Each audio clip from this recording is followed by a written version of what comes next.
"This is my house. Get out." That's what my brother-in-law yelled at my father inside the $425,000 Seaside home I'd gifted my parents for their 50th anniversary. My mother's face was pale, her tears soaking the dish towel she gripped like a white flag. My father just stared at the floor, silent, trembling. My sister laughed proud, like chaos was her inheritance. I stood in the doorway, still holding the cake, the keys cold in my hand. I didn't shout. I didn't move. I only smiled once and said something that made the laughter die instantly. They thought they'd taken everything. They had no idea what I'd kept.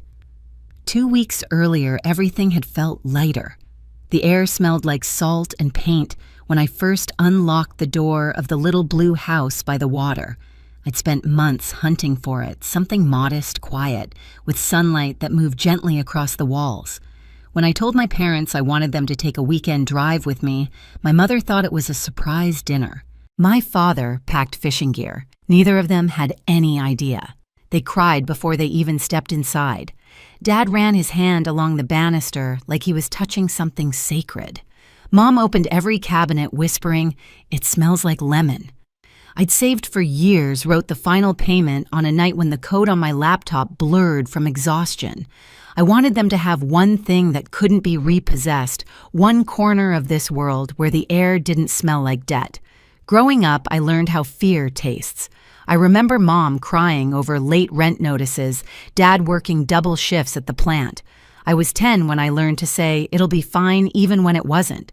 I paid Olivia's bills later the same way I used to patch our broken chairs, quietly, efficiently, like it was my duty. Every transfer, every favor, every rescue felt like control. It wasn't. It was just enabling chaos wrapped in love. So when I handed my parents the keys that day, I thought maybe I'd finally fixed something permanently. I told them, "It's yours. Every part of it." Dad tried to speak, but his voice broke halfway through my name. Mom kept wiping tears and laughing at the same time. We sat on the deck together, the sky melting pink into the ocean, and for the first time in years, I saw them relax. They looked like people who finally got to breathe. Before leaving, I hid a note in the kitchen drawer, just one line written on plain paper for slow mornings and loud laughter. Then I drove back to the city for a product deployment that night, thinking they were safe, that peace had finally found a home. But peace doesn't last long in families like ours. 3 days later, Olivia called my mother. By the 5th day, my phone buzzed with a photo of that same deck, different caption. Home sweet home. Her account, her smile, her kids in my father's chair. I should have known the silence that followed wasn't gratitude. It was the quiet before the collapse. When I pulled into the driveway that Saturday, the first thing I noticed was the SUV parked crooked across the grass. A loud cartoon blared from inside. The front door was wide open curtains, fluttering in the wind. Something in my chest tightened before I even stepped out of the car. Mom was in the kitchen, her back hunched, clutching a towel. Her eyes were red. Dad sat still in a chair by the window, his fingers trembling on the armrest. The air smelled like grease and beer. Boxes were stacked everywhere, none of them his. Then I heard a man's voice from the living room. "Upstairs for us," he said. "The kids want the room with the ocean view." When I turned the corner, I saw Mark barefoot holding a beer, standing in front of my father like he owned the place. Olivia was sprawled on the couch, scrolling on her phone, her flip-flops half off. Mom whispered my name like it was both a warning and a prayer. Mark didn't even look at me. "Family home, right?" he said. "We're just settling in." Olivia laughed. "Relax, Bella. You know Dad's bad with stairs. We'll handle things here." I could barely hear over the static in my head. The words family home hit like a punch. I turned to my mother. "You told them." She shook her head, fast eyes glassy. "They found out from a photo your dad posted." I looked at Dad. He couldn't meet my eyes. "She said it was fine," he muttered. The walls felt smaller. My sister's kids ran past, trailing sand across the new floors. Mark raised his voice over the cartoon. "Peak season's coming. We could rent this place easy. I already made a listing. Gotta make the house pay for itself." I stared at him. "You what?" He grinned. "Don't be weird, Bella. It's family money. Family house." Mom tried to speak her voice paper thin. "They just need a few days. A few days. That was always the phrase before everything turned into years. I wanted to scream, to throw them out, to remind everyone whose name was on the deed. But all I did was set the cake on the counter. "I'll be back tomorrow," I said quietly. Olivia rolled her eyes. "You're always dramatic." Mark waved his beer. "Bring more of that sparkling cider when you come. It's good." Outside, the ocean was so bright it hurt to look at. I got in my car and gripped the steering wheel until my knuckles went white. They thought I was leaving to cool off. They didn't know I was driving home to plan their eviction legally, quietly, permanently. I parked 2 blocks away and walked back so I wouldn't storm in like a thunderhead. Anger makes mistakes. Precision does not. My hands were steady as I unlocked my phone and opened the folders I'd built for this exact kind of emergency payments, HOA rules, screenshots, the trust paperwork I'd had my attorney prepare the week I closed. Each file felt like a little weight I could set down and use. At my desk that night, I pulled everything open and read it like an incision. The deed was recorded in a trust with my parents as lifetime beneficiaries, clear, simple language that gave them exclusive occupancy. The listing my sister or Mark had posted used photos I'd taken my descriptions word for word, and worst of all, the payout routing matched Mark's account. In the group chat screenshot, someone had typed, "We'll get him on board if Mom cries." My stomach turned, but my fingers did not. I highlighted, printed, labeled. I called the HOA before midnight. The woman on the phone was perfunctory at first until I read the clause aloud, "No short-term rentals permitted." She went quiet, then told me what I already suspected violations could be enforced. Fines levied, listings removed. I thanked her and asked for an email confirming the rule. She sent it immediately. Proof. I booked a locksmith for first thing in the morning and left him a note Victor will need to change outer lock keypad reprogram. Small, mundane actions that felt enormous when they lined up. I forwarded the screenshot of the listing to the platform's trust and safety inbox and attached the deed and trust. I wrote a short, boring email to a neighbor list I'd found in the closing packet. "Hello neighbors, there may be unauthorized activity at 24 Seaview. I'm the trustee and will be taking steps to ensure compliance." I hit send with my thumb and watched the little blue dot move across my screen like a metronome. I didn't sleep much. When I finally fell into a shallow, precise kind of doze, my mind ran through contingencies. What if Mark refused to leave?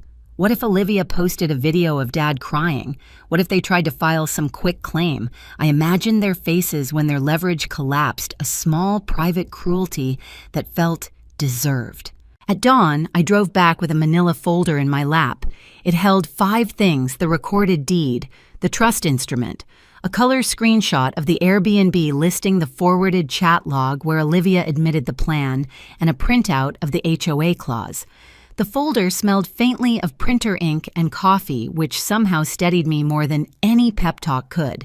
When I walked up the path, the house looked the same as the day I had left it. Blue paint, white deck, 2 palm shadows leaning over the railing.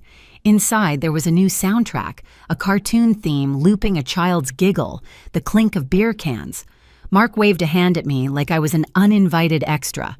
Olivia's laugh sliced the air. My mother's face folded in on itself. I didn't raise my voice. I set the folder on the coffee table and arranged the pages with the care of someone setting a surgical tray. "Everyone to the living room," I said. Not loud, not dramatic, precise. The kids paused. The dog cocked its head. Mark's grin faltered like someone pushing against a surface and finding it has become glass. "This is my house. Get out." Mark's voice bounced off the walls as I stood by the mantel, the folder of documents in my hands. My father's shoulders slumped. My mother's face was wet and small. Olivia smirked from the couch legs crossed, phone in hand. I laid the first page on the coffee table. "Deed," I said, tapping the header. "Recorded last week. Property owned by the trust I established. Lifetime beneficiaries Sam and Ruth. They have exclusive occupancy." Mark scoffed. "Big words. It's family property." "Wrong," I said evenly. "It's theirs, not yours, not mine." "Theirs." I set the second document beside it. "Trust instrument. I'm trustee. My legal duty is to remove anyone who interferes with their peace." Olivia's voice turned sweet. "We're helping. Dad can't handle stairs. We're just settling in." I cut in. I dropped the next page, a printed screenshot. Your listing. Entire home. Oceanfront. Booked weekends through August. Payout to Mark's account. Mom gasped. My father closed his eyes. Mark's jaw tightened. You're not here half the time.